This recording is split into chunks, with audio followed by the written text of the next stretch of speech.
Good evening and welcome to IKYA Live, world news from the spiritual perspective and your premier news program for practical spiritual advice for your everyday life. My name is Andy. I work as operations manager here at IKYA Center in Oslo, Norway, and we are very pleased to have you with us tonight.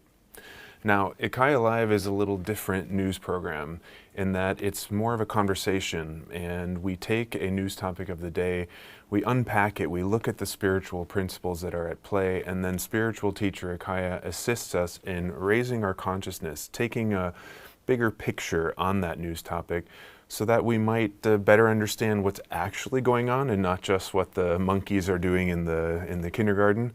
And then we take that into our own spiritual process and hopefully then assist others around us in the world in growing up a little bit faster and with a lot more love and healing. So tonight we're diving into a kind of a very complex topic, I would say. Addiction is complex, it's challenging. Many have struggled with it in different ways. It's really a kind of an integral part of human society. But the reason it's in the news is that a medicine that's been around for a few years but is really coming to the forefront, Ozempic, and there are a few other medications that are similar. These medications are fundamentally changing the way that medicine thinks about addiction, and specifically, of course, obesity and in the treatment of diabetes. But really it's about that brain function of addictive patterns in the brain and how we create addictions. And Ozempic seems to address something there that's quite fundamental. Now, we've asked a really atypical question. There's a lot of debate around Ozempic and around fat shaming and all sorts of different things, but we're asking a very different question, which is maybe addiction has some positive benefits. Maybe it has evolved along with humans for a reason. And so we've actually posed the question, are we supposed to be addicts? Is there something with addiction that we should be looking closer at? If Ozempic might be dampening that function of the brain, maybe we should be asking questions around that. So remember that tonight is a conversation. We need your comments and your questions, especially in the chat below. We also have a live studio audience.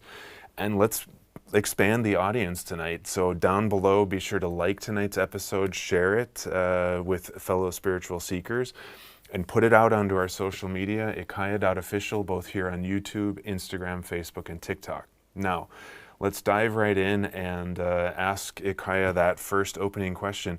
IKYA, are we supposed to be addicts? Absolutely. And you are an addict. It's an important part of how your brain works. And throughout evolution, humans have figured out how to survive by becoming addicts to whatever works, right? So when we find something that works, that will not kill us, we will become addicted to that behavior. Now, what's important to understand here, because we will be unpacking this, and I think addiction is so much fun and is so misunderstood. We need to make addiction great again. And this is what we'll be doing tonight.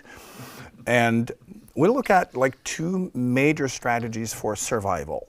Right? Number one, it's of course not dying, which is the basic survival, right? It's having food and shelter and all of that.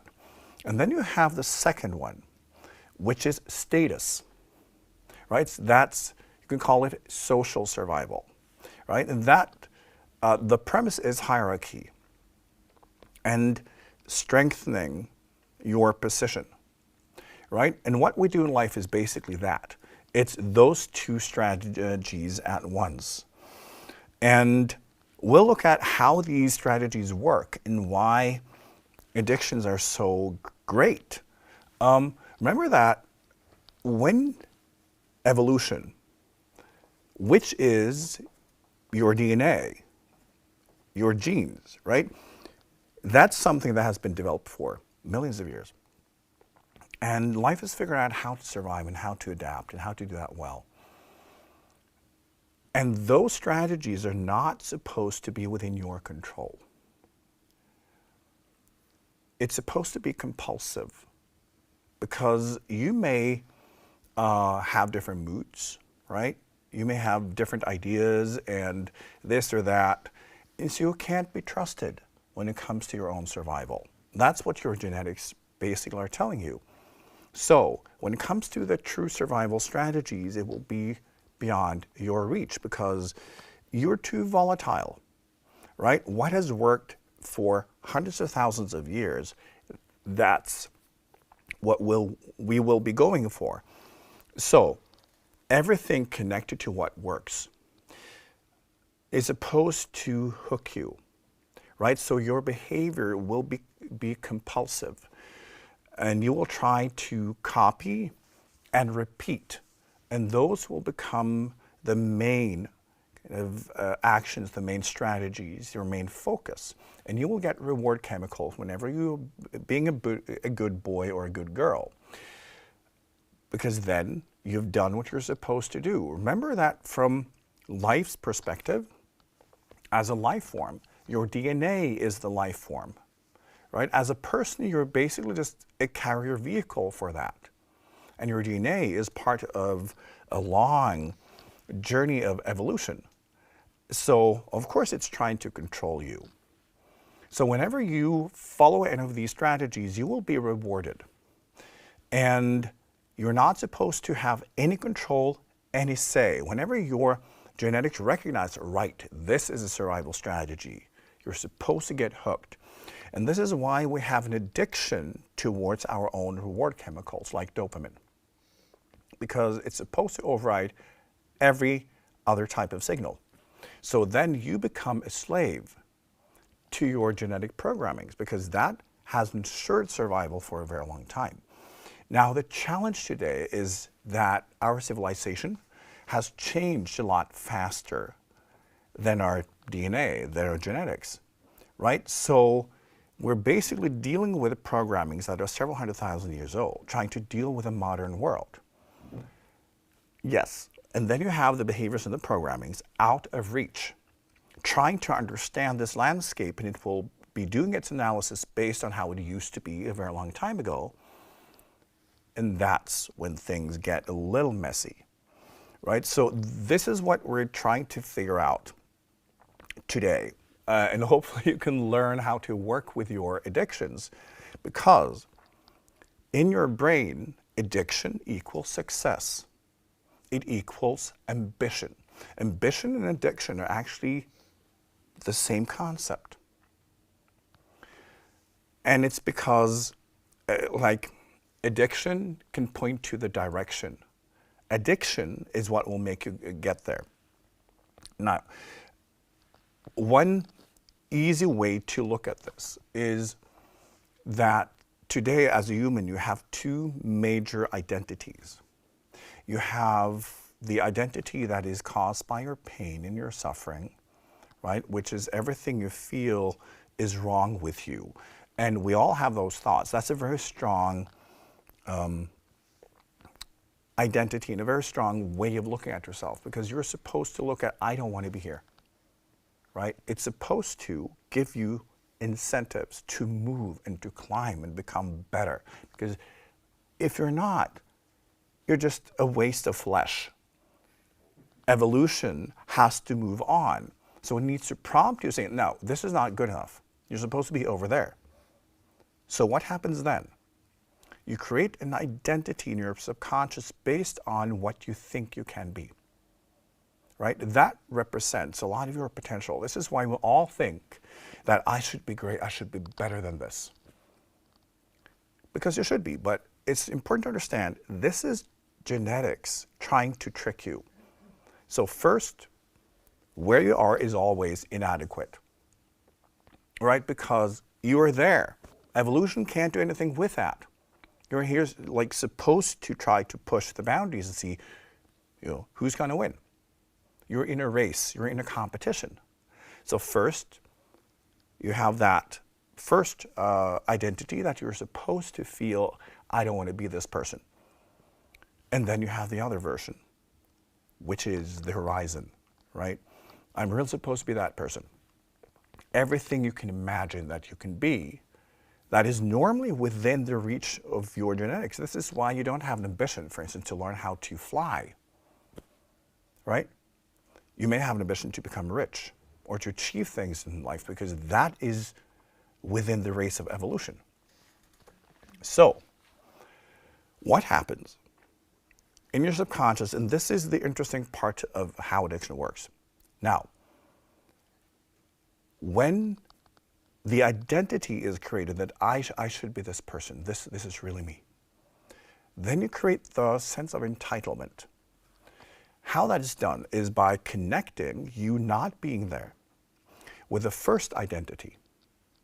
I don't want to be this person. And then you say, well, this is not because of you. You are really that other version, but everybody stopped you. It's their fault. They don't see you. They don't understand you. They tell you that you're not good enough. So, then you create the emotional story of entitlement. I'm really this person. I was supposed to be there if it hadn't been for all these idiots trying to stop me.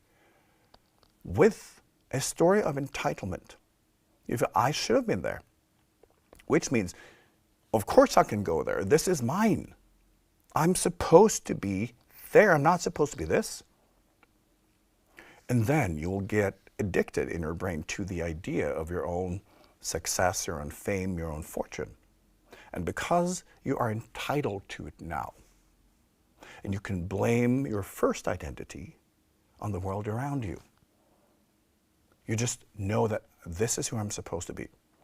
And that will pull your sorry ass out of the couch and into a journey that may contain a lot of risks, a lot of hard work, but you're basically just reclaiming what's yours to begin with.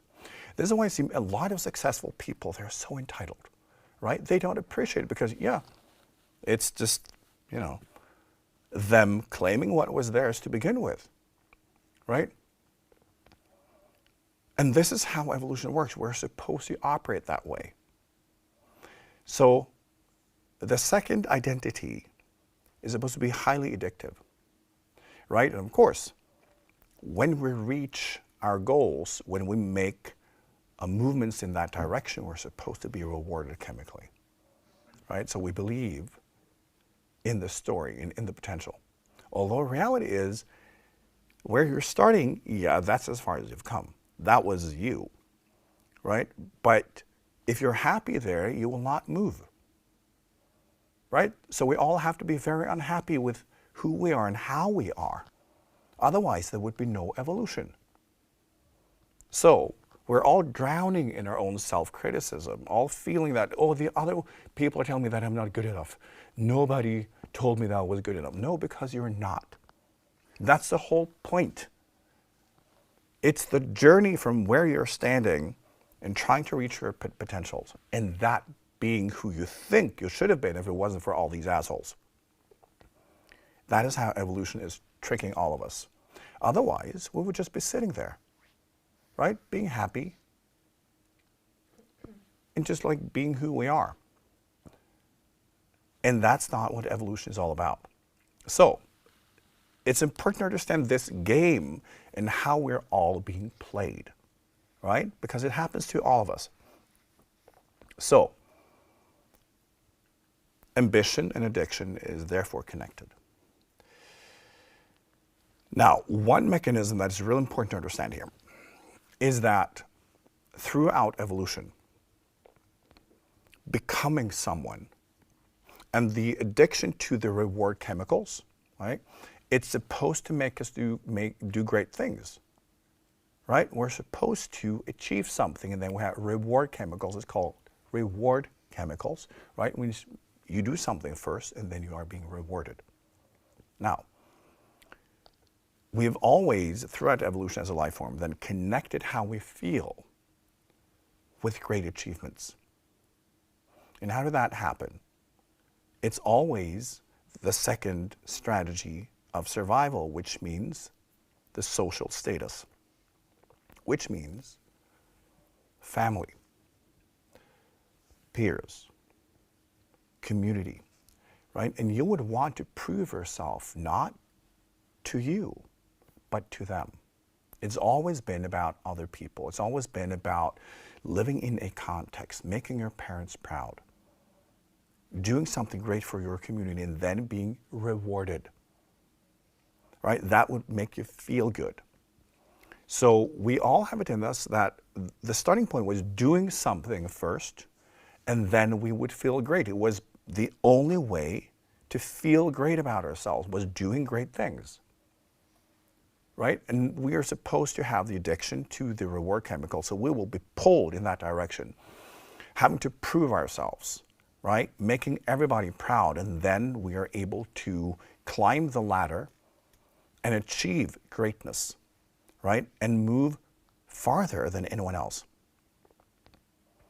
So, what we've done in our civilization is that we have dissolved the family.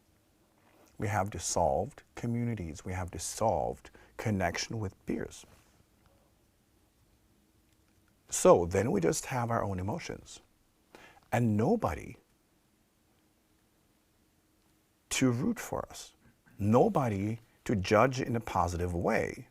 Nobody that will make us go, I want to achieve something great. Now it's just about our emotions and feelings. And when that happens, when we don't have the clear structure and strategy around how to achieve those reward chemicals through doing great things, we just want to feel good. Because we know that we have to feel good. That's the point of the survival strategies and the point of evolution. We have that addiction. But now we don't have any way to show ourselves and to achieve anything. And we just want to feel good. So then we start beginning to find ways to feel good by ourselves, completely connected from achievement. And this is where we are. So we simply want to figure out the shortest way to feel good, right? And through all the strategies we're using today, it's not about achieving anything anymore. It's about my feelings, right? So it becomes extremely self-centered. I just want to do this because it makes me feel good. I want that, it makes me feel good. I want to eat this, it makes me feel good. I want to wear that, it makes me feel good. I want to be with these people, it makes me feel good. It's never about you achieving anything anymore. But we have the entitlement complex connected to how we feel still. But we don't have to achieve anything because we have the identity number 2. Inner subconscious telling it you should really be appreciated, you should really be this version. But now, since we don't have the framework, the clear framework, so we can actually prove ourselves, we say, yeah, I have the right to feel good. So we will manipulate the world and ourselves just to get the reward chemicals. And then it gets messy, right? Because it was supposed to be you being rewarded. Now, it's just you and your feelings and how you can trigger that without doing anything. So, our genetics are not completely updated.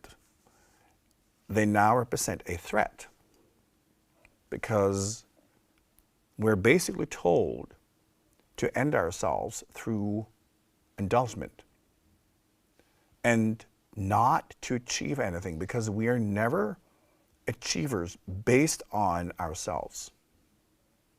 It's always based on how other people see us. You want to show other people. That's also part of ambition.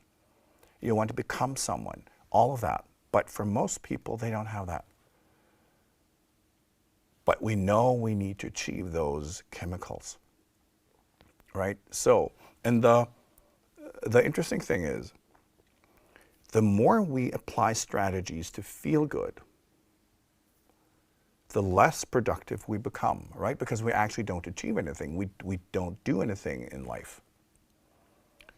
And then we feel bad. So then we self-medicate even more. And then we move into this vicious circle. And this is where all these medications come into play because they can assist. They can help us be less controlled by our needs for reward. which is where all the addictions are. Now, one thing that is really interesting, though, is that addiction, because it is ambition, it's what will pull us forward. When we remove or weaken that whole addiction complex, it also lowers our interest in learning. The only reason we learn is so that we can prove ourselves to other people, so we can become someone. So we don't want to learn. We will have less interest in growing, in achieving anything, because it's connected to addiction. So we will be even more concerned with just feeling good, and we will lose ambition. So this is also what is problematic with some of these new medicines, is that it will, over time, affect this. And we will then have to find ways to compensate. Do we have any questions or comments? The question arose kind of, I think you maybe have answered it, but it's why are we so much more easily addicted to self-destructive or like destructive activities rather than productive ones? But it seems like it has something to do with short-term versus long-term. It is actually based on scarcity. Now, if you understand that it's always about winning, and we go back in time, right? You would get the biggest explosion of dopamine when you are able to achieve something that is really hard. So, finding a lot of food, eating a lot of food, yeah, you would get a lot of reward. Walking in the forest, not as much. Right? And what was successful strategies way back then would be eating as much like sugar and fat as you possibly could, being as greedy as you can, like wanting more things. Like all of these strategies that today also represent self-harm, right? So it's not that they used to be harmful. It's just that in today's civilization, we live in a different context, and we don't understand that as biology. So we continue with the same priority. So if you think of back then, doing something that was really difficult for survival at that point meant that you would be better, right? So we will be triggered by the same things, not by what will make us win today. So again, even if you're, at a buffet where you can basically swim in food, your genes are telling you that food is scarce. Usually eat as much as you can. But it's based on your settings, based on the rules of survival in that setting. So, how we can change how these programs work, and we've seen this, for instance. Okay, it's all about doing something that other people are not able to do. That's how you win, right? Okay, so when you're rich, being thin is more difficult. So not eating can become something that will give you reward chemicals, the way eating will reward a poor person. And we've seen plenty of examples of this. So we can actually change what we respond to based on the rules that we subscribe to, or the rules that we accept for our own survival. And this is back to social survival. The social survival is more important to us now than the basic survival. So the rules of hierarchy and how to win and how to elevate your status is everything. And we make most our decisions, also in our subconscious, based on hierarchical position much more than biological survival. Do we have any more questions? We do have a question from our colleague, IKYA. He's wondering, how can we be more focused, or both like productive things to be addicted to and determine what those are, because that seems to be part of the challenge, is that there are things that would be positive for the planet or for our community and things, but it's not easy to identify necessarily and then become addicted to them. Yes. Now, how the brain works is that it maps out your reality. And it will have to relate to the options. So the options you are exposing yourself to will represent the options of survival. For instance, most of you have not tried hard drugs, so they will not be included in what you will be addicted to, right? It will be based on the survival strategies in your existing and kind of potential space. So the trick is to expose ourselves to better options. And then understand that it's not just the options, it's how does this relate to your need to elevate your status? It's always that. So, for instance, it's easier when we think of like weight, right? If you're in a support group, it can be difficult to lose weight. If you're in an environment where it gives status, like real status, to achieve transformation and that people understand it, it's easier. So it is always about what will make you elevate your status. So the thing we've done today, where we always try to support each other, no matter what we do, we are actually trying to remove the second identity and just go with the first one. And say, no, you're good enough the way you are. So we're just supposed to sit there and feel good and stuff ourselves because then we don't have to do anything. We don't have the social framework pushing us, right? So when we're told, oh, you're good enough, we can just sit there and basically self-destruct very slowly. To move out of negative addiction, again, remember that we all have them.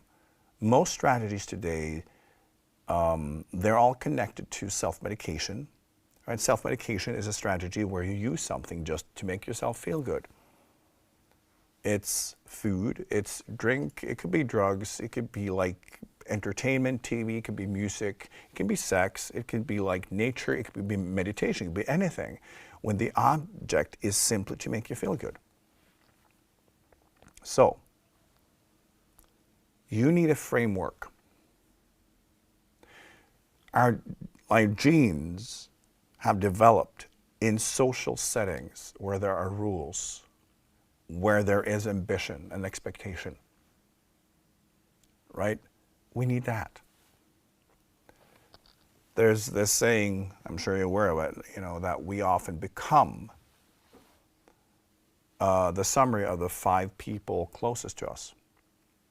It's that, because we'll start to emulate their behavior, their way of thinking, their ambitions, because those are the people giving us the confirmations, right? So we can use this. Choose better people. Be aware that your subconscious brain relates to the network, the community, the village, the tribe, and how you can elevate your status within that setting. If you don't have any, you should do something about that. But this is the easiest way, is to find people that represent your second identity. Because they will then represent the rules. They will represent the expectation because they will expect you to be like them. We all know that when we move somewhere, for instance, and we have a different kind of circle, right, or a new job, we begin to copy their body language, the way they speak, their values. We are supposed to. But we can use this. Because the thing is, the reason why we're then copying people is because of the reward chemicals. When we do it and we get the confirmation, ding, dopamine. We can use this, but we need to aim for better people, not just one-on-one. We need to create our village. We need to create tribes. We need to create that greater context where people actually have expectations, right? And we need to understand how to meet their expectations and turn that into ambition. Because if that is in line with your second identity, it will pull you forward. And then they will applaud you and you will get rewarded, right? We need to move into a state where we want to achieve things. Because the more we just circle around our own feelings, right, that's when we self-medicate. We're not achieving anything.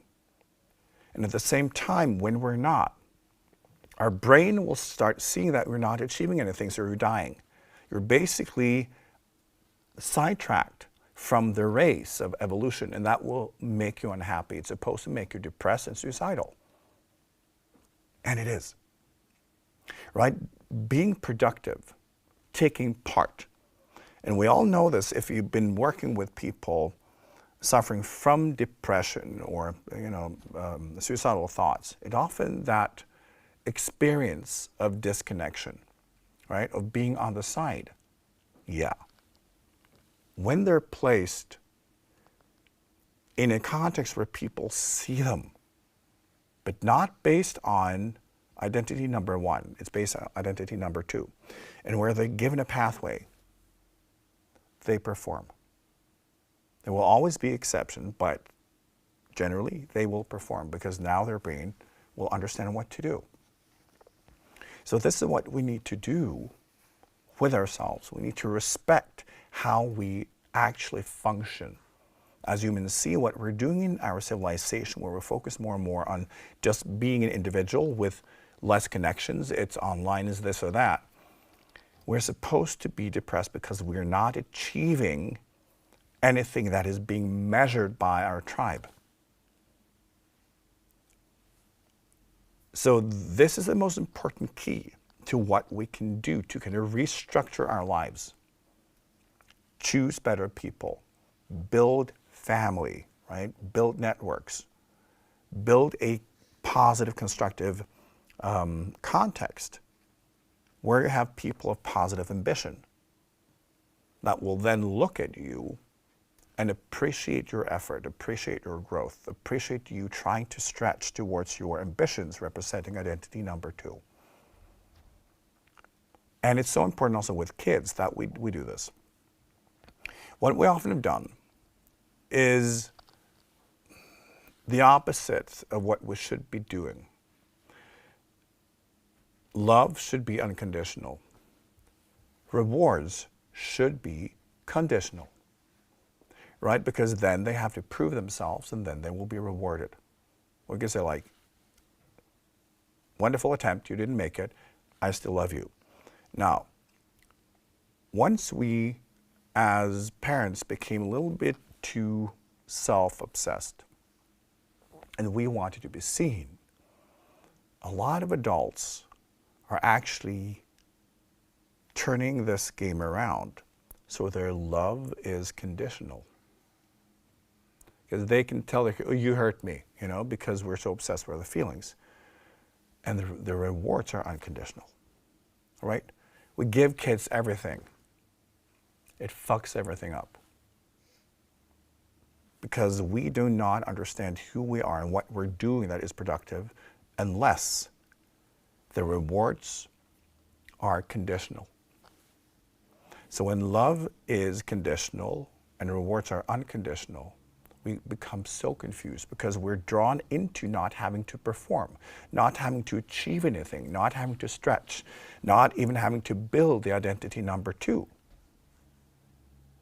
We just have to deal with emotional stuff all the time, which is then in that spot of our own failures and negative emotions and criticism and suffering, and we get stuck there. We need to build these structures also for our kids. So for instance, taking part in sports can be excellent.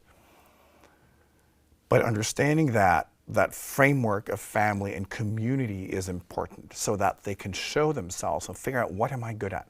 What value can I bring? How can I build a positive ambition in trying to stretch and trying to become that person and then be rewarded? Right? So make your kids do something before they get something. Always. But love them unconditionally. Yes. So what you're talking about seems to be very much like the productive long-term solution to the addictive mind pattern, creating community and building relationships. But per usual, Ozempic and these other drugs seem to be kind of a shortcut. And one of our listeners on YouTube wonders, do all drugs have to kind of lower consciousness? Could we actually invent some drugs that would help us to expand our consciousness and also address whatever problem they're trying to solve? Just like evolution. When you look at evolution, that's based on experience, problem solving, adapting to a changed environment and becoming a better version of yourself. So it is with spiritual expansion. It's all of that and more. We mature, we expand, we heal, we grow. So no, that is the challenge with all form of medication. It does not expand your awareness. It can actually do the opposite. But we can then use medication to not be obsessed with a certain imbalance. It's not just with weight. It can be with anything, right? I'm all for the use of medicine, all forms of medicine, and as I said, there is a form of treatment for every level of consciousness and every path. And often I find great pleasure in seeing people who are so against conventional medicine then finding themselves in a situation where they absolutely have to go to the hospital and they expect that they will be met by, evil people, and they have this wonderful experience of people being so caring and so loving and so healing, right? The strategies we use will not necessarily reflect our level of consciousness. It's how we use it. It's our intention. So, for instance, also with weight, when we have then an obsession, because remember that when we have a strategy, and we're all told, like, keep eating, don't stop, it may end soon, right? And we all have that. And some of us, we follow the instructions, so we don't stop. And then getting some help means that the signals will soften, and then we can focus on something else. The trick always with any form of medication, it could be also medication for mental illness or depression, it's then utilizing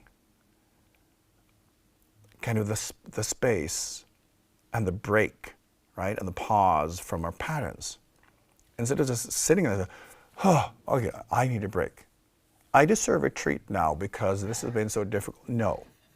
We need to utilize that space to then build strength, to build insight, knowledge, educate ourselves, become better, right? Because if we just use a medication to then sit back and, oh, I'm glad that's over, we're not learning. There is nothing wrong with it. But I expect all of you to be interested in spiritual growth work. Right, so that's the angle here, right? So if we want to grow spiritually, we can't do that.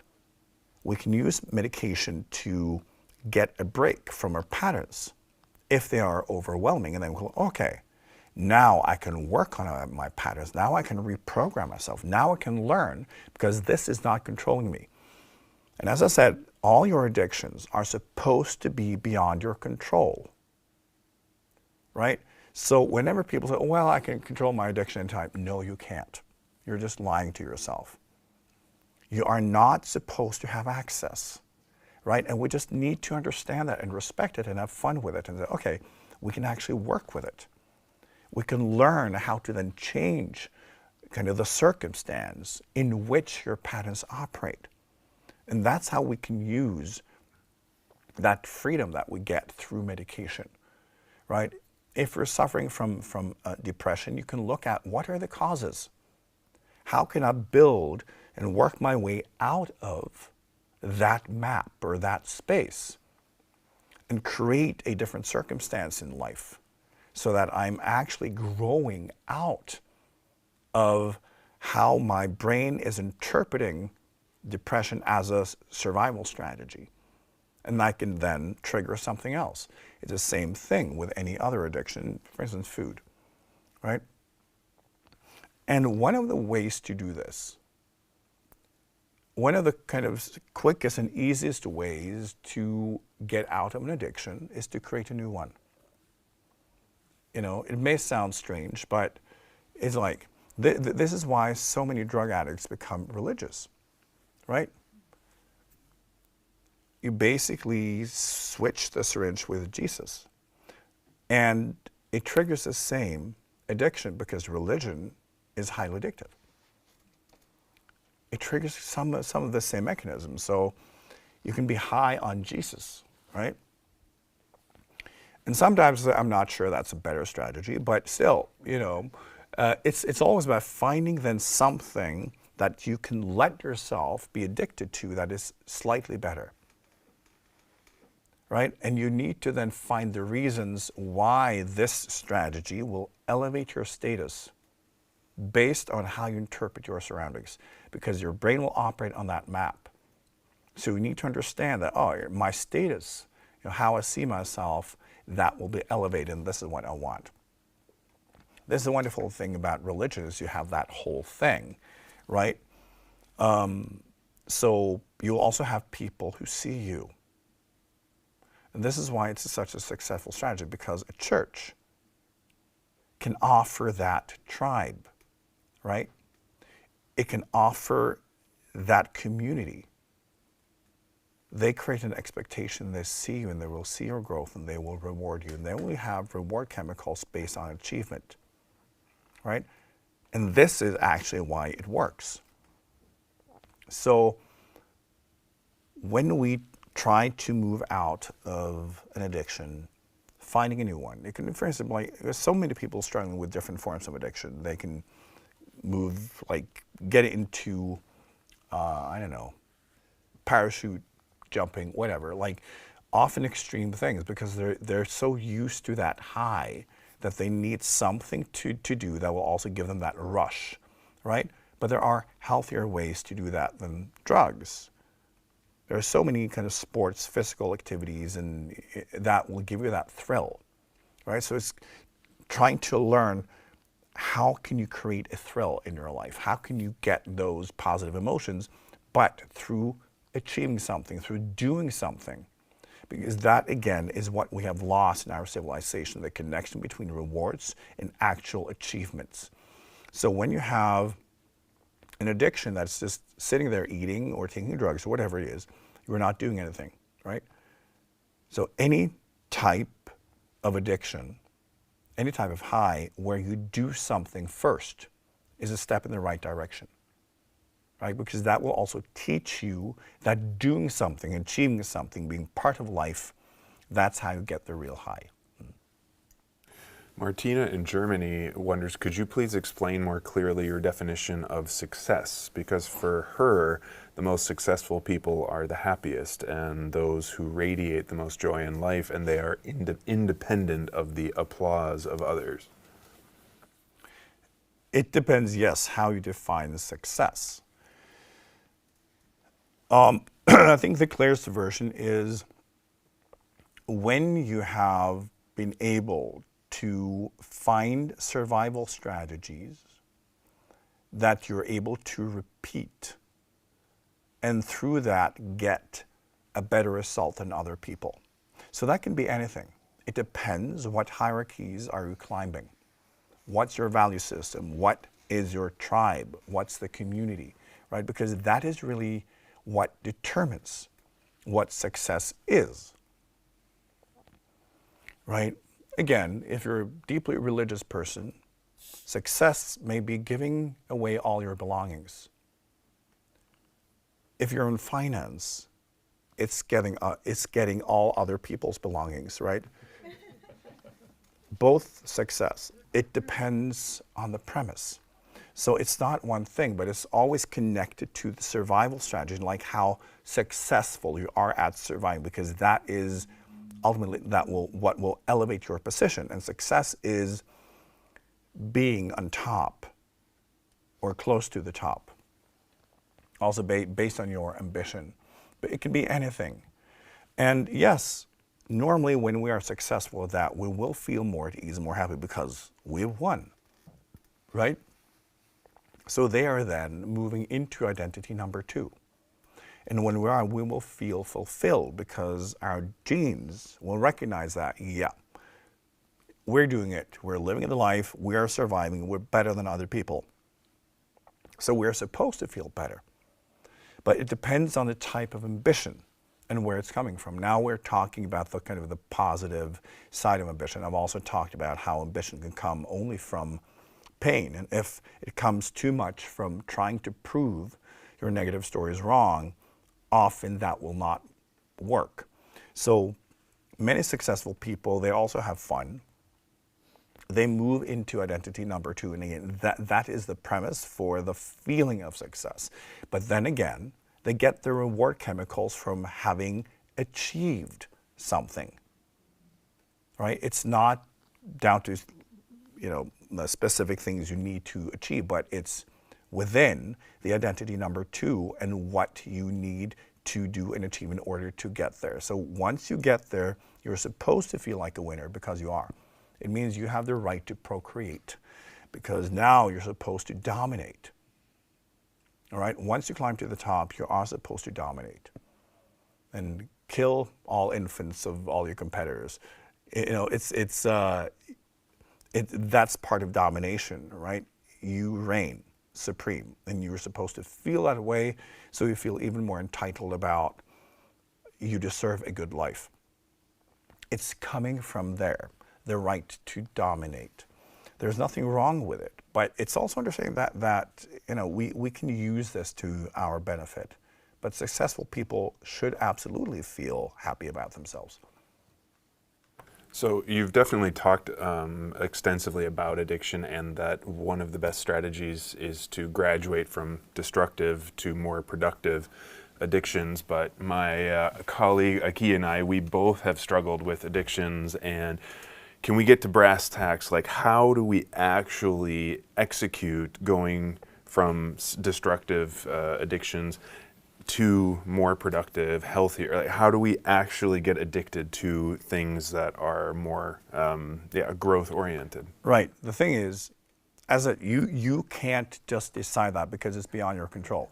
It's your genes recognizing that this strategy will elevate my hierarchical position in the community. It's that. So you are not the one choosing, like not your conscious part of the brain. What you can do is facilitate the process by choosing what space are you in, what people do you have in your life, how do you build your community and tribe, what do you relate to as your map, giving yourself better options. For instance, with kids, right? If they only have access to healthy foods, but a variety, if they have access to kind of healthy activities and all of that, that will be their space. And being really good at that will elevate their status, right? And if the parents are smart, they will have rewards, emotional and practical, whatever it is, as part of their elevation. So it's really about that. Now, on an individual level, once we're fully grown, it's up to us, but still building a tribe with expectations, not support. We need expectations to discipline ourselves. So you have that, but also we need to establish identity number 2.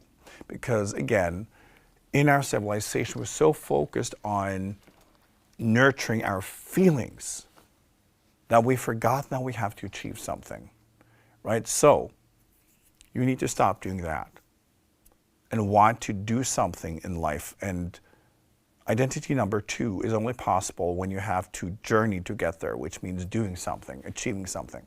So that is what we need to look at. Not look at who we are now and the feeling, I'm inadequate, I'm not good enough, boo-hoo. We say, I'm not good enough, I'm going to do something about it. Because you're hardwired to understand, I'm supposed to be that version of me. And then you're supposed to spend your entire life trying to get there. Humans have always done this. So, looking at our potential and listening to kind of the dreams and aspirations that we have inside of us, because we all have them. We've had them since we were kids. This is why kids dream about doing great things, right? Why, like, once you reach your teenage years, you're supposed to start mapping out your life, which means that's when you start dreaming about being, a sports, an athlete, a big star, pop star, being rich and famous, all of that, you're supposed to. You're starting to relate to identity number 2. So we need to establish that first, right? And it means if we don't have that, it's in your brain somewhere. And the way to do it is start looking at it. Start creating a version of yourself. Because when the easy version, as I like, when you look at yourself and your number 1 identity, try to figure out what is this, who is this person, and why am I not happy with this person? All right, what's wrong? Because often we can list a lot of things we're not happy with. Okay, do that. And then say, for each of those points, so what would it take for me to be happy about myself? Right? And often it will be, what's the opposite? Right?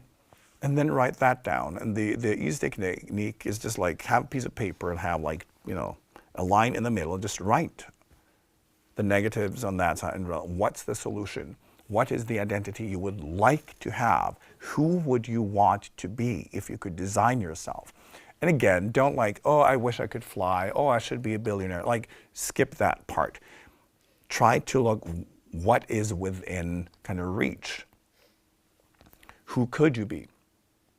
And then look at that and write that down. And then look at the characteristics of that person and build that as a possible identity. So, yeah, this is who I'm supposed to be.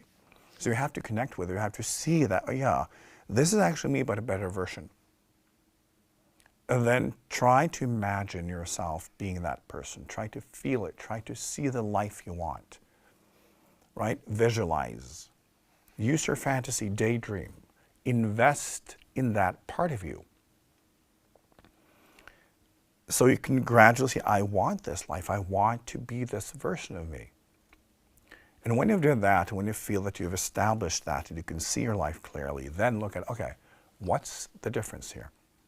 Right? And try to go through each of these things that you don't like about yourself and each of the things that you do like about the other version of you and say, okay, this quality I don't like, I want to move there. How do you do it? So it might be like 10 to 20 different things, which means 10 to 20 different journeys. And so how do I go from here to there? What actions do I need to take in order to start developing these qualities? Right? Just an example. Oh, I don't have any education. So I blah, blah, I can be. Okay, well, what type of education would you want? Figure it out and take some courses. Right? It's like do something productive that will diminish the distance between these two versions of you. Right? If, oh, I'm so lonely, nobody likes me. Well, look at why don't people like you? What do you need to change about you to become someone that people like? Make constructive changes. If you want to know, ask people. right? Learn about yourself, take a course, read a book on how to improve yourself. Always with all these things, look for practical solutions and then execute, do them. Because everything you do in that direction will move you closer. What things in life do you want to achieve?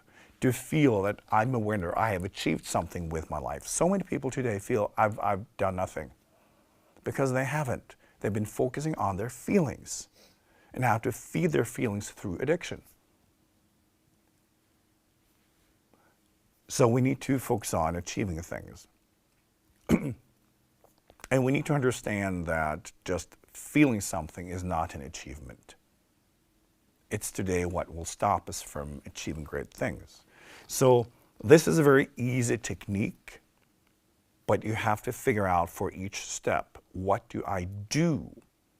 What do I have to change in me and change in my life? And then you will just go through them step by step. And over time, then you will understand the journey and you will reach, maybe not the full version, but you reach a certain plateau. You say, okay, I have actually changed, I have grown. And now you may then start to become more ambitious, right? The moment you invest in that identity number 2, for real, you will feel entitled. It's just like, many people feel this, for instance, with things, right? For some people, it could be cars. Like you see a car and you really, really, really want it. It's just like, I must have that car. And the reason is you feel entitled to. This should have been mine. Again, it's unfair that it's not yours. That's a subconscious thought. And that's the addiction. I deserve to feel good, right?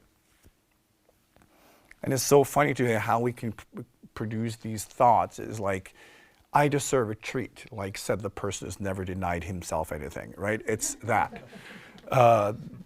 But it's that sense of entitlement. That is the addiction, that I deserve this. I deserve to feel good. So the moment we recognize this, it could be with a piece of clothing, it could be a dress, it could be food, anything. We immediately create the story of entitlement. That should have been mine. It's unfair that it isn't, so I'll go and claim it. It's a very simple mechanism, but when we can do that with ourselves in our lives, like, I should be this version. It's mine. I deserve it. That is when the addiction to the identity number 2 happens. And you see many people who achieve great success, they become obsessed because they know they have to get there, because they have learned to connect the rewards with actual achievement. So this is one part. Number 2, stop self-medication. Do not medicate yourself. I'm not talking about prescribed medication. I'm talking about everything we do just to feed our own feelings. Because it's basically being in identity number 1 and just trying to numb it. So we can feel good, but then we don't do anything. We're not seeking greatness. We're not achieving anything. So we're just stuck in number 1, masturbating our own feelings and emotions, and we will not be moving because it feels good. Right? So then deciding that I will reward myself when I've done something productive. Learning to do that. Again, make love unconditional and make reward conditional. And you will find in most people's lives, perhaps also in yours, you have also turned love into something that is conditional. Right? I don't deserve love. I don't deserve to be loved. Right? But I deserve cake. I deserve things. I deserve, So we go to the reward chemicals without having achieved anything, and we think we have to achieve something to get love. Right? This is something we need to rewire. So practice unconditional love towards yourself and others. I know it's hard when we first have decided that love is conditional, but we have to try. Practice it as if it is unconditional. Because I'm not able to, well, pretend. If it was unconditional, how would you do it? It's that type of thought. And then you could just like pretend that it is unconditional, and then you can do it. And the same thing with rewards. If it is conditional, and I don't know how to do it well, pretend that it is. If rewards are conditional, how would you do it? Reward yourself when you have done something of importance. Right? Create milestones. In the beginning, you can have shorter goals. Right? I vacuumed the floor, so I deserve a little treat. Okay, next time I clean the whole house, I deserve a treat. And before you know it, I bought a new house, so I deserve a treat, right? It's stretching it. And then understand the link between ambition and reward and how it will pull you towards your goals. You will never achieve your goals if you just want to feel good. You will stay in the same spot. You have to manipulate yourself and use your genetics. Actually, the manipulation is what we're doing to ourselves today. It's not in line with who we are. This is why we're so unproductive. So it's doing this. And it's not that difficult, but we need to see through what we're doing, right? And change strategies just a bit. All right. Thank you. That is absolutely a concrete recipe for growth and success. Katrina on YouTube, she's got a related question. It has a little story, but I think it will be relevant tonight. So, Katrina, I find it difficult to be so interested in spiritual growth and higher perspectives while hanging out with people who are not as interested as me, or maybe not even at all. But these are the people I want to hang out with because they have other qualities that I love and sometimes that I lack. And also, I am really passionate about the fact that everything and everyone is spiritual.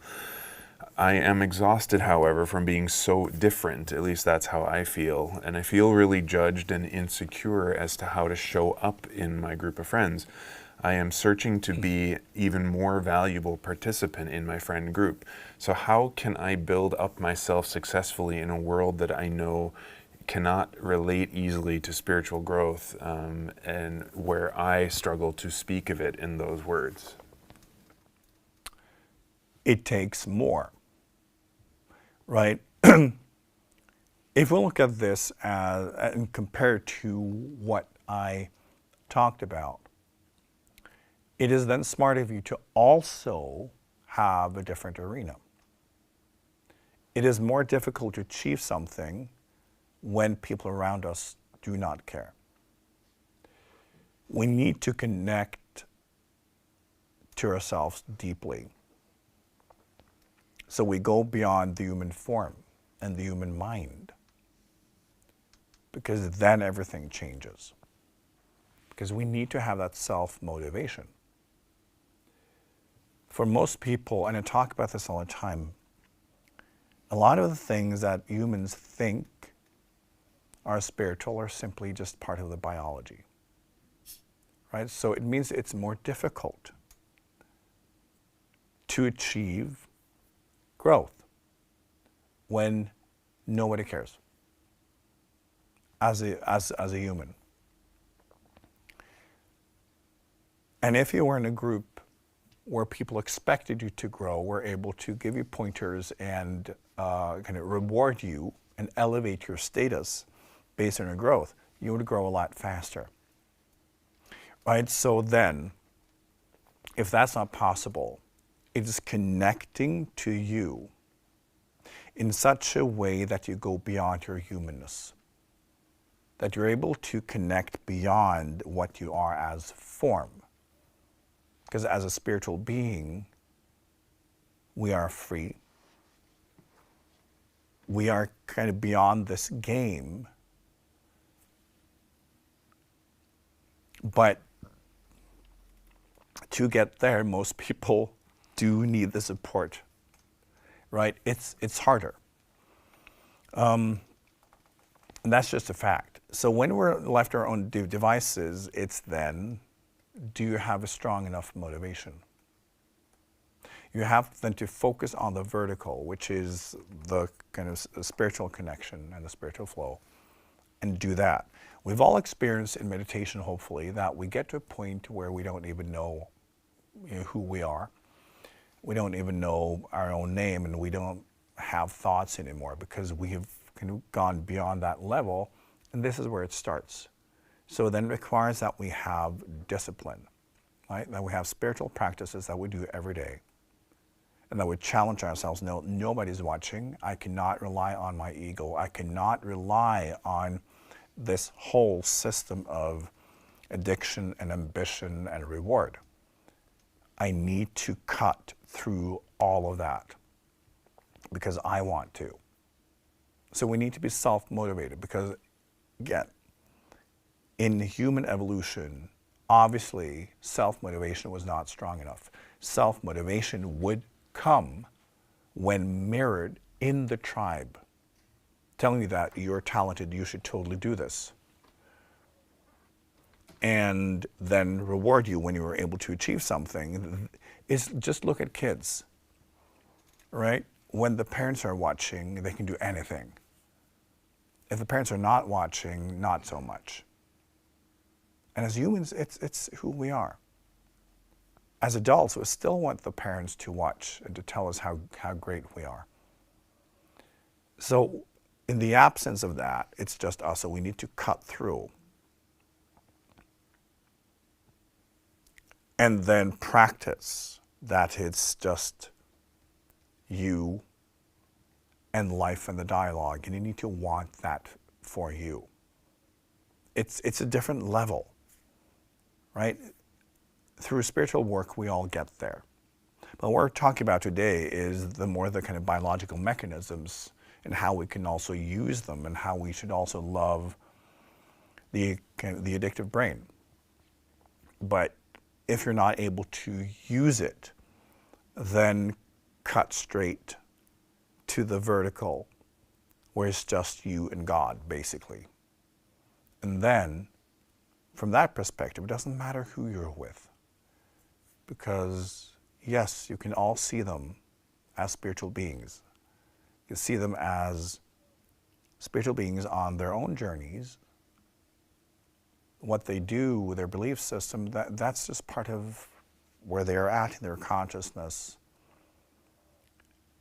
And that's wonderful. So we learn to love and to give and hold space for everyone because we practice unconditional love. Right? So then we will be focused on kind of giving and sharing and being someone who can then see others, who can love others and support them, because most people are struggling. As we know, most people are in these battles with themselves, their own egos and their own lives. And once we open up spiritually, we're not. We can be happy, we can be connected, and we can start mirroring and giving that. But at that point, we most likely do not have any addictions, right? So it's that kind of in-between a step that is challenging. But again, if we don't have the support system, it's just discipline, spiritual practices, dedication, love, healing, and just keep going until you pop, because you will. All right, we have a question in the audience. Why is it so hard sometimes to be able to see yourself in the second identity? Is it because we perceive the distance between the first and the second to be too long? Or is it because of what you just described, that we don't have the tribe and we just have to go for discipline? Yes, it's that our civilization has become very destructive because we've been groomed and manipulated into becoming slaves to our own chemicals, our needs, and dopamine, where everything is about satisfying feelings nothing else, and you deserve it. It's that. You don't have to achieve anything because that's so unfair that anyone should expect anything, right? So it's our civilization.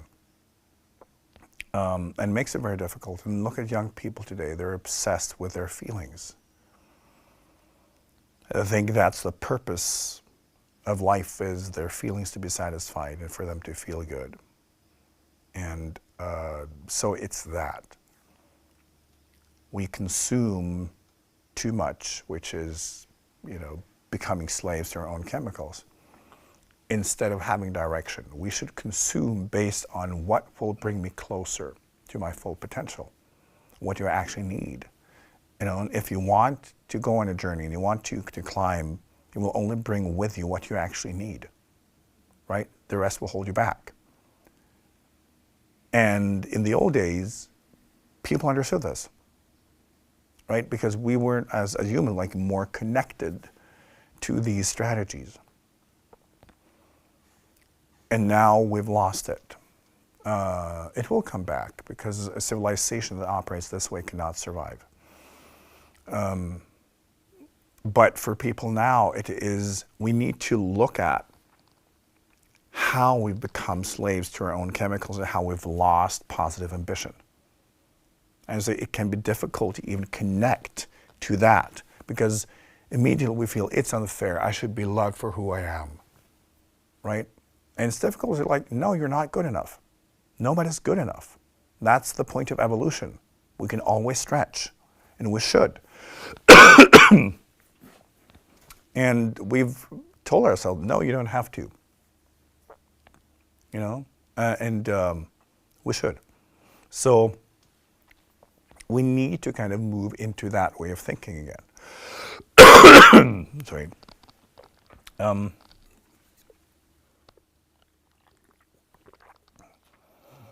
So I think it's important that we start perceptualizing or visualizing, that we kind of work with that and look at what we're unhappy with about ourselves. And instead of self-medication, we should look at strategies, because that's how we used to do it. People didn't have access to all these ways to numb ourselves and to manipulate ourselves into a short-term artificial kind of happiness. If they wanted to feel good, they had to change, they had to achieve something, right? So we need to go back to that.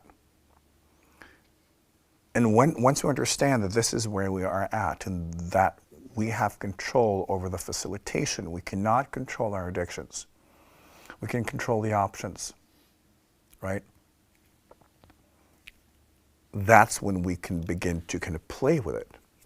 Because if you remove negative options, they're not part of the map anymore. And your brain will choose the strategies based on your actual map and your actual options. So again, we need to become better at choosing our surroundings, choosing the premise, choosing people and places and how we live, and to not indulge in our feelings. But as I say, recognize, what is it about myself I'm unhappy about, and then look at what to do about it. Find what is the best version of this. If I'm not happy, it's also life telling me I can be more.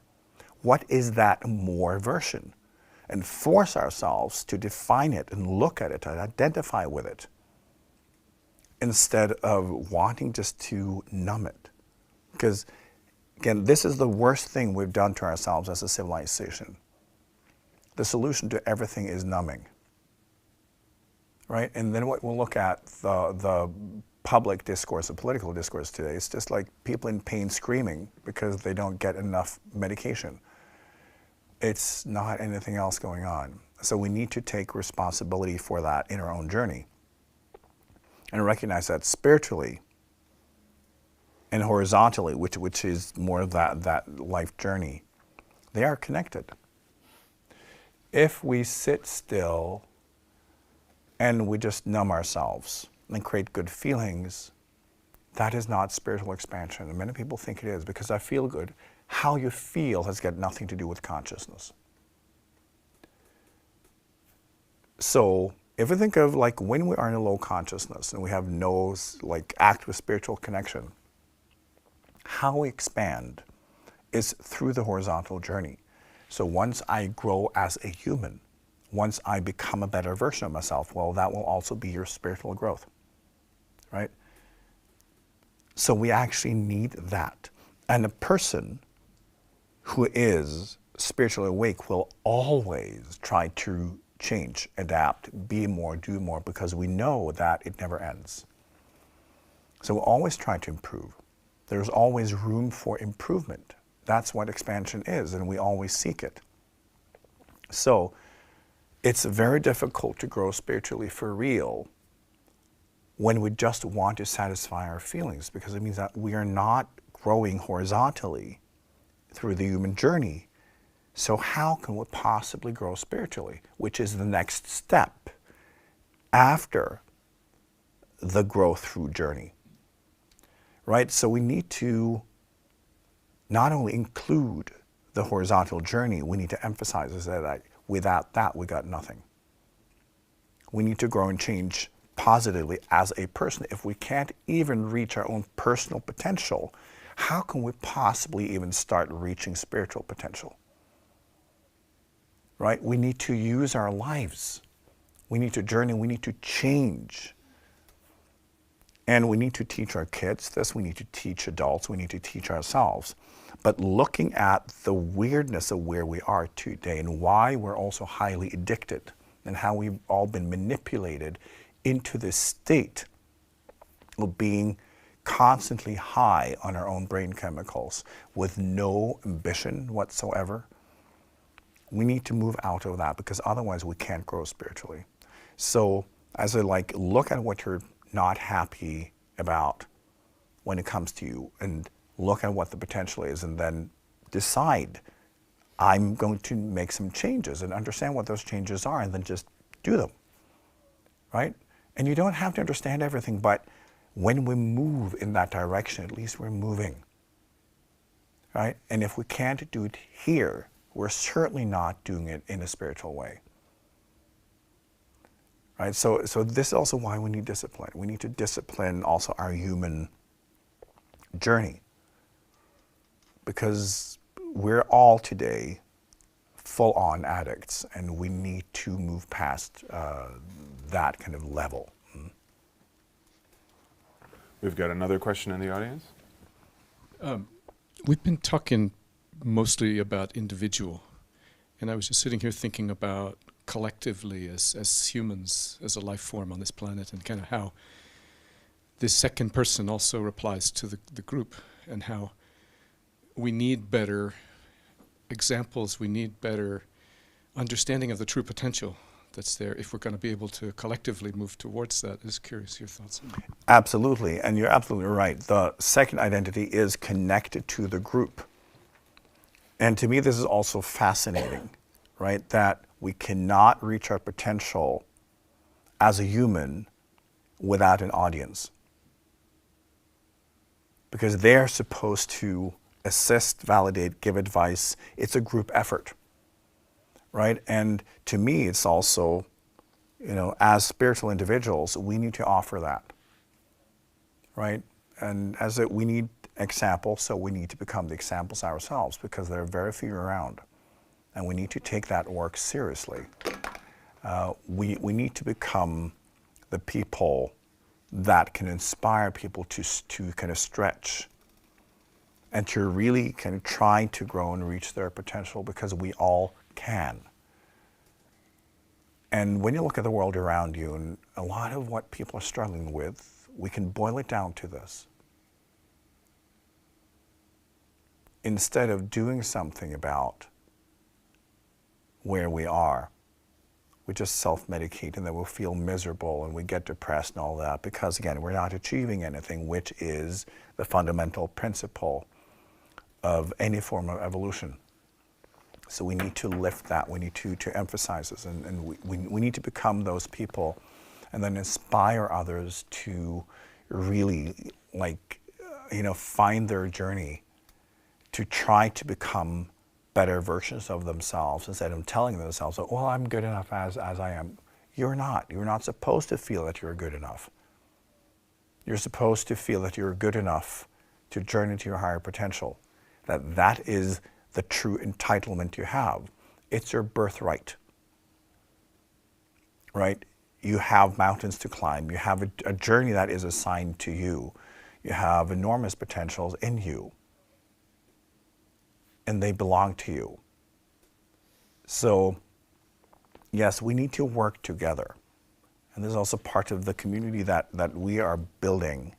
Hopefully that will also inspire people, not just within the community, but also outside of it, to truly reach for their highest potentials. Because right now, humans are wasting so much of their incarnations just feeling bad about themselves and then just numbing it, instead of understanding that they have great potentials. Life wants them to stretch and to try to do the impossible. And I say, this is the entitlement. This is the true entitlement. And this is what we all are supposed to do with our lives. We have another question in the audience? Or maybe not, but... Can I then follow up? Something I've been thinking about a lot this last couple of weeks is that it's like when you look at AI and you look at the way that AI is networked together, or it will be, where one node learns, all nodes can benefit from the same knowledge. And I've been thinking so much about humans, in that what we're faced with now is a change where we have to fundamentally change how we connect to each other, how we communicate with each other. I mean, I think we're still in the Stone Ages when it comes to how we communicate. Mm. And will we learn that? Is that a hurdle that we'll get over in terms of understanding a completely different way of networking neural networks amongst humans to then counter or at least to balance what's coming on with AI? Yeah, this opens a whole new bag of stuff, so I'll touch on it very lightly. Now, just imagine when we will begin as humans to connect to each other through, computing, and there will be artificial neural networks, so you can start feeling what other people are feeling, right? And then think of a world where everyone is offended by everything. Where everybody feels that you should adapt to me, and everybody feels that way, right? How many seconds before the bomb hits, right? This will be interesting, because it's like we will have to then learn that I need to be in control of me and what I actually send out. I can't just think, because I will have to learn to think in a way that is contained, and also what thoughts should be shared. Through that, people will over time learn to be more intelligent in how they are present and how they connect. So that will also change how we use our brains and how we produce information, how we share it. But in the beginning, it will be hilarious, because people will not be able to deal with it. Right? Because people can't even deal with themselves now, where we're so disconnected. People can be triggered by something that's happening on the other side of the globe, and they will write furiously, like a comment or something, right? We need to get better than this. And it's back to, we need to move into this positive ambition where we want to do something with ourselves. AI can make it even easier to not do anything. But one fun thing is, already, some we may have read this, but already we're starting to see problems with AI, that AI is getting lazier and will not necessarily do what it's told. Because again, it's built on the human mind. So, AI is, there are problems with AI lying a lot and just finding the shortest way to do as little as possible. And just, figuring out that, I can do like whatever I can get away with. Instead of just like doing everything, AI figured out that, I should just, humans are stupid, I could just give them this. So it's learning. Right, but as AI will not really work until we let AI develop AI. So it can go beyond kind of the human matrix, but at that point also our lives will be in the hand of AI. So a lot of fun things will happen, but We have a long way to go until AI matures to a level where it can make us better, because it now also represents everything that is terrible about humans. And the evolution into our worst nightmare is also happening rapidly. So, you know, that will have to be weeded out.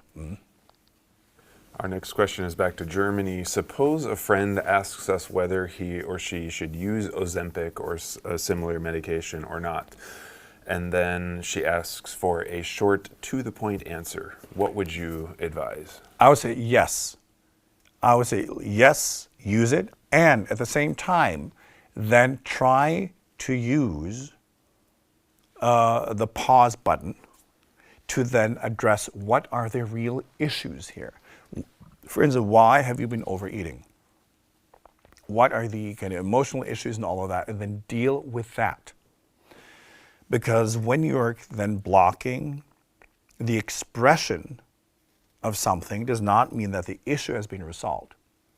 And so try to inspire people then to deal with the issues and see that as then the medication is a blessing to allow you to not experience the full consequence of your patterns. But now you have to deal with the patterns and the issues and do that, because the goal should be then over time, you don't need the medication, but you need it until you have resolved whatever issue is there. So that is kind of my take. And it's the same with most forms of medicine, right? That it can help us deal with manifestations, but not with the underlying issues, right? And to me, it gives us such a wonderful opportunity to then deal with what is there, right? Because then we don't have to deal with the manifestation and the consequences. So it's always trying to do both at the same time. From a public policy or a collective standpoint, though, isn't that really the issue with both drugs like Ozempic, but also antidepressants and other sort of, in a way, shortcuts that shortcut the mechanisms that are creating suffering, but that suffering is also what's supposed to bring our attention to what's needed to heal and to grow. And if we then, in a way, bypass that suffering without addressing the source, where the healing needs to happen. And we also know, for example, traditional psychology and psychiatry really struggle to do more than kind of rehash history and go beyond. You know, it seems that that's really the crux of the issue: is how do we, provide that sort of growth support? Basically, how do we provide this study, a spiritual study, for everybody? Because that's really something like it is what's necessary to heal and grow, not the medications. Well, one thing would be lead them to me and I will tell them.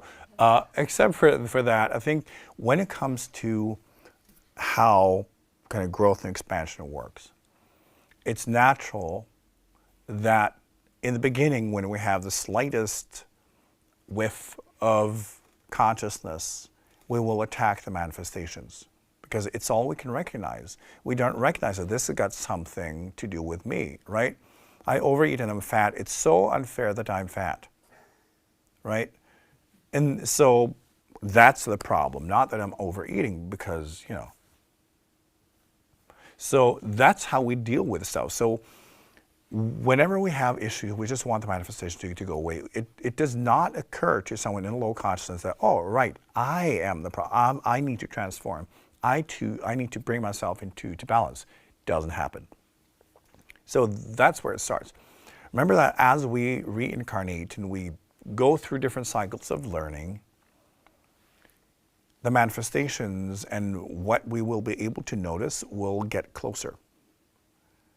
So once we've dealt with manifestations and we've been able to kind of like solve that somehow, and this is also part of incarnating in this world where we are better at blocking manifestations, right? It's a start. It's more than nothing, right? So that's where it starts. But then you will, as you kind of move past that level, If you think of a karmic issue, right, and you haven't been able to do anything, just blocking it means also that you get more space. Okay, that's as far as you got. And then they will also have incarnations where it will move closer so that the true issues will be kind of floated to the surface, and you will have to be confronted with that. So it will happen.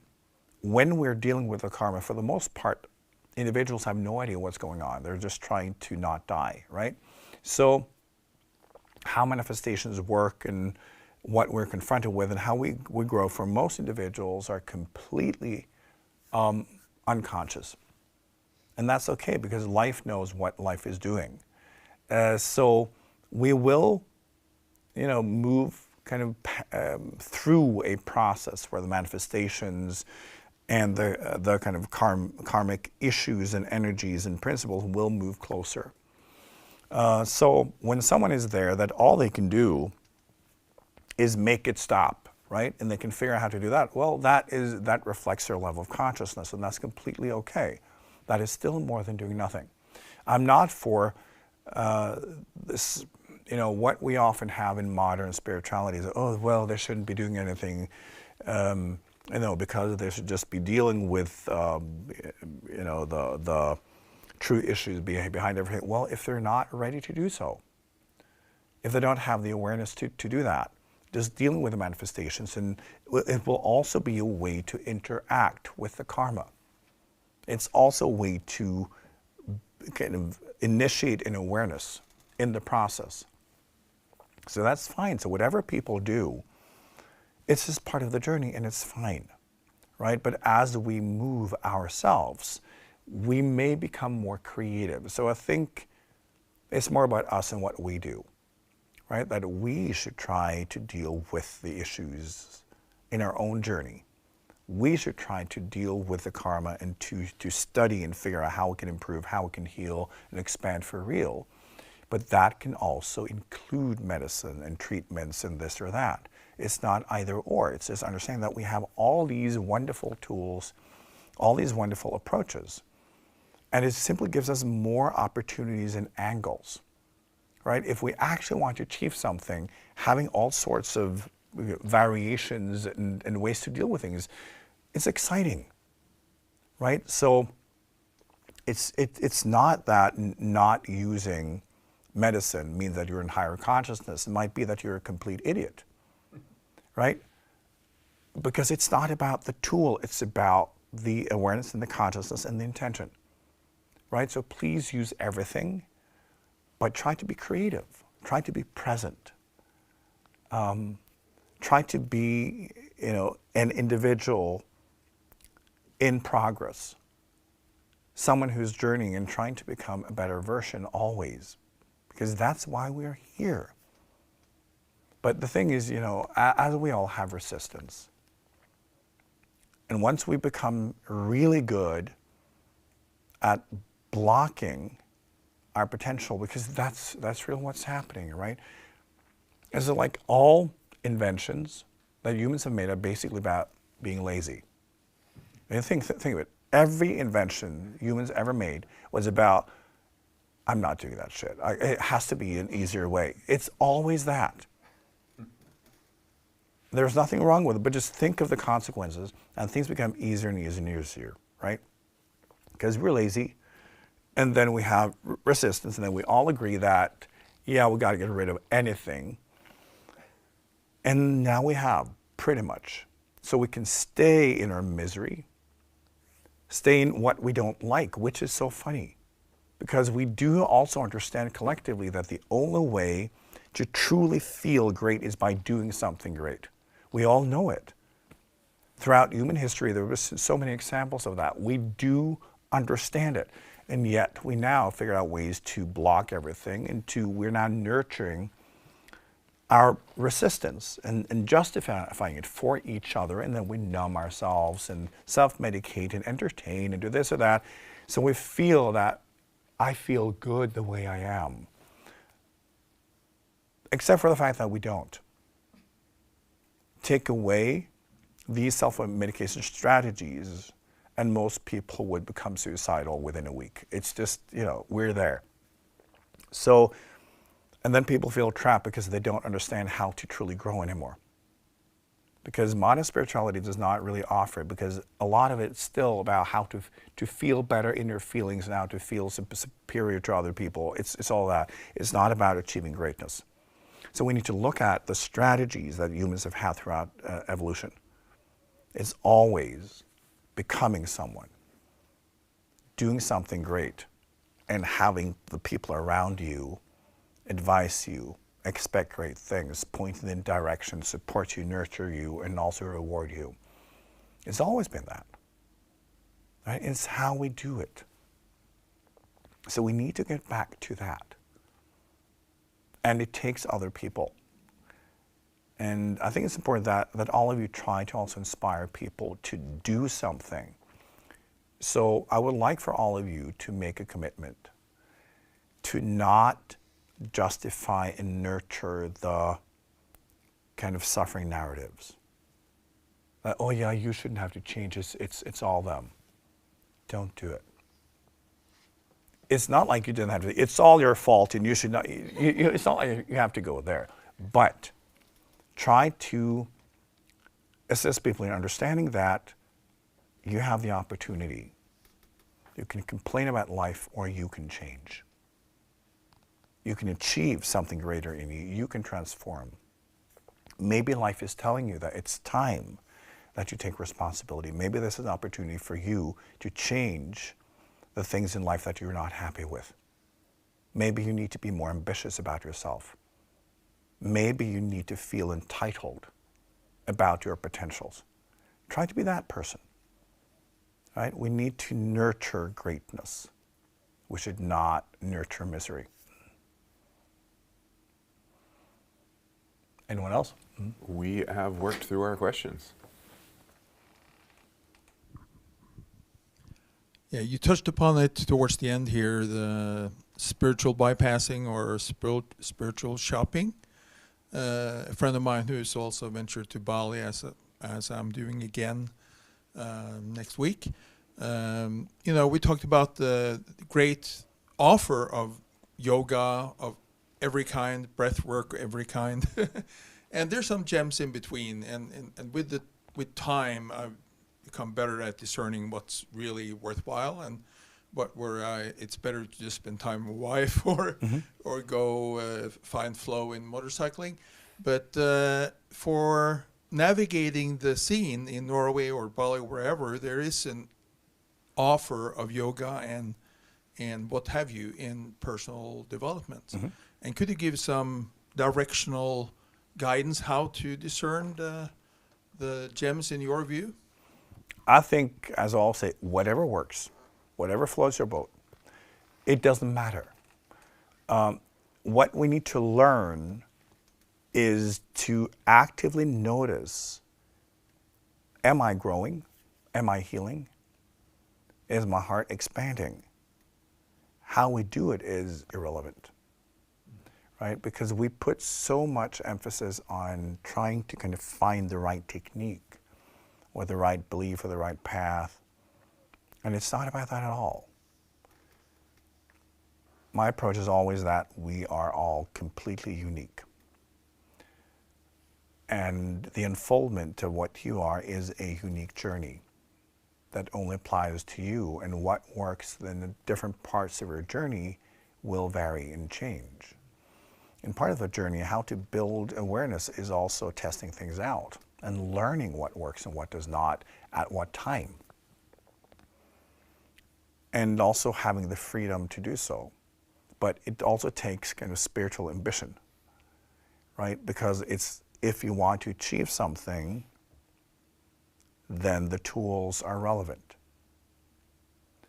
right? It's like back to identity number one and two.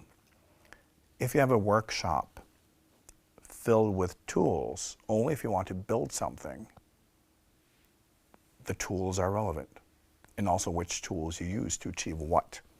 Spiritually, it's the same thing.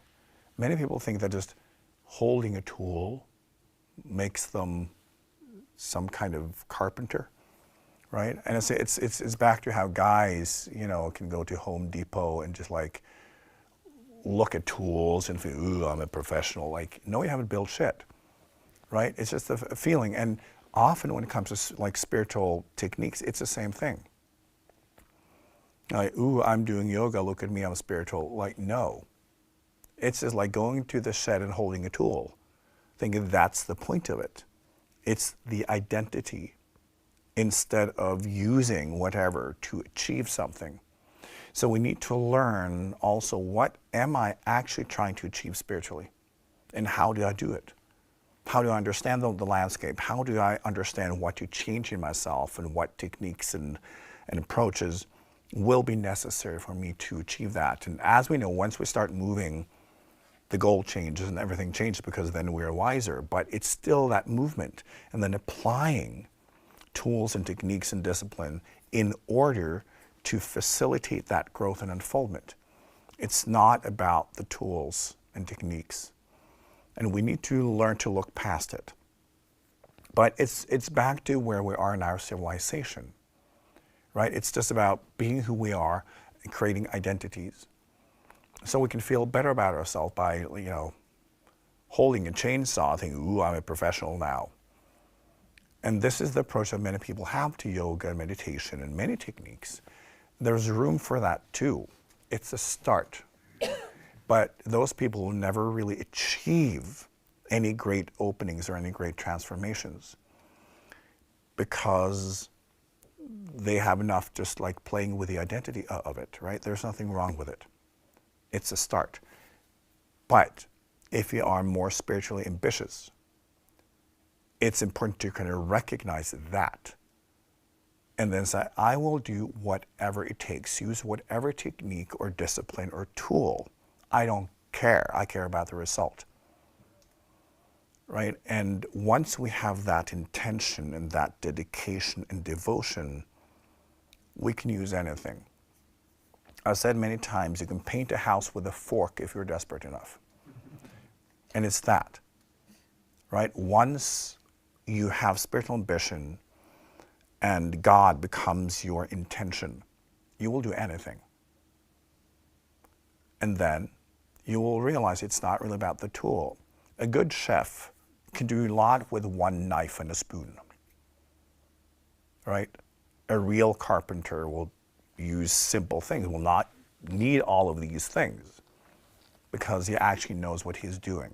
It's the same thing. So you will learn about yourself as the technique. You will be the practice. Your life will be the practice, and you will learn from these different approaches. But over time, you will build your expertise, and you will become the professional, and you will understand what to do when to achieve exactly what. Because this is also, in the beginning when people meditate, they have no idea where to place focus and what to achieve. So it's, you know, and they have experiences, it's coming to them. They haven't understood that, yeah, they're supposed to stretch. So when the phenomenon comes to them, they think, oh, that's it. They're sitting. They're not stretching. It's the same thing. This takes time. So back to the horizontal journey. Because since humans in our civilization has really lost the connection to the journey and replaced it with addiction, because this is really what we're talking about, the same thing has happened spiritually with people in the West. Right? So it's the addiction of phenomena, addiction of feeling good through spiritual practices, and they will use their feelings as a way to determine if this works. Right? And often when I teach people, I warn them, you will feel nothing. I will rip it out of you because it gets in the way. Truth is not a feeling. It will not make you feel good because it's the absence of everything. So one has to be in that clear dedication beyond the need for any confirmation or experience. Because truth will never be reduced to something that can be experienced as phenomena or a feeling. It's past that level. So everything we do is preparing ourselves, right? It's building ourselves and kind of rebuilding and transforming so that we may be ready for it. None of the tools are the house. It's what's needed to build it. And it's that. And you learn and you become better. And this again, how you replace addiction with result. And you will see that any person who achieve real deep results in life, their only addiction is that. It's when we do not reach our potential that we replace it with emotional addiction and self-medication.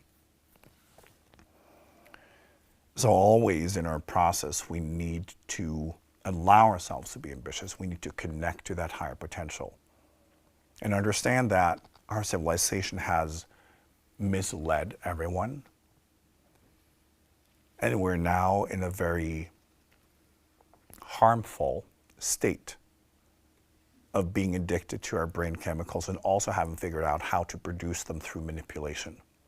It is extremely harmful. We need to wake up. And you can facilitate positive addiction, positive ambition. And you can achieve, you can transform, you can become that higher version of yourself. And that is how you do it. That's how you balance yourself. It's not about finding the right techniques, it's applying the techniques. Not about the right tools, it's learning how to use the tools and then having a clear goals of what is it exactly that you want to achieve. So don't accept the bullshit that you're good enough the way you are and it's just negative feelings and then you have to self-medicate. No. The starting point is never good enough. You're not supposed to feel it's good enough for you. You are worth more than that. You are entitled to a higher consciousness. You are entitled to a higher level of evolution. It's waiting for you. But you have to journey. You have to replace your addictions with action, with strategies, with ambition, with devotion, and with hard work. That's why you are here. This is also what evolution is about. So spiritually, want to be a better person. Want to be everything you can be. And understand this whole world is just a space that can facilitate that journey. It's the only purpose of this existence, is to facilitate your journey towards higher potential. It's the only reason why you're here. And it's the absence of this in our culture that is basically making us all implode into misery and suffering and self-medication. You don't have to live that way. Expect more.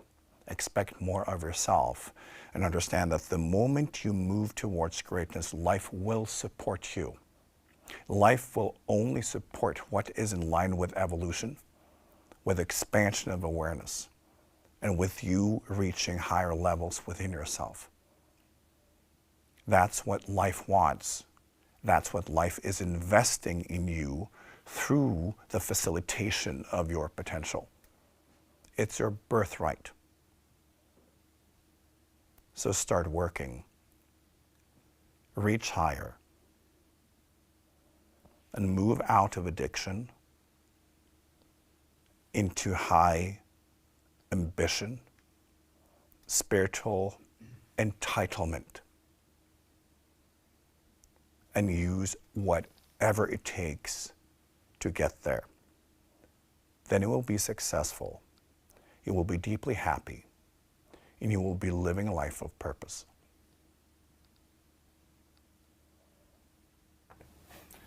Thank you, IKYA, and thank you all for joining us tonight for IKYA Live, world news from the spiritual perspective, and your premier news source for practical spiritual advice for your everyday life.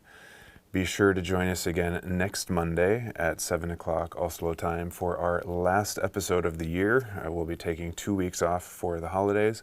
So do be sure to join us next Monday. It's going to be a great episode and a wonderful way to round out 2023. Again, share and like tonight's episode. Share it with friends, family, fellow spiritual seekers. Follow us on YouTube, Instagram, Facebook, and TikTok at IKYA.official. Be sure to subscribe to our YouTube channel. And may we all unfold maximally over the next week, and we will see you again next Monday for IKYA Live.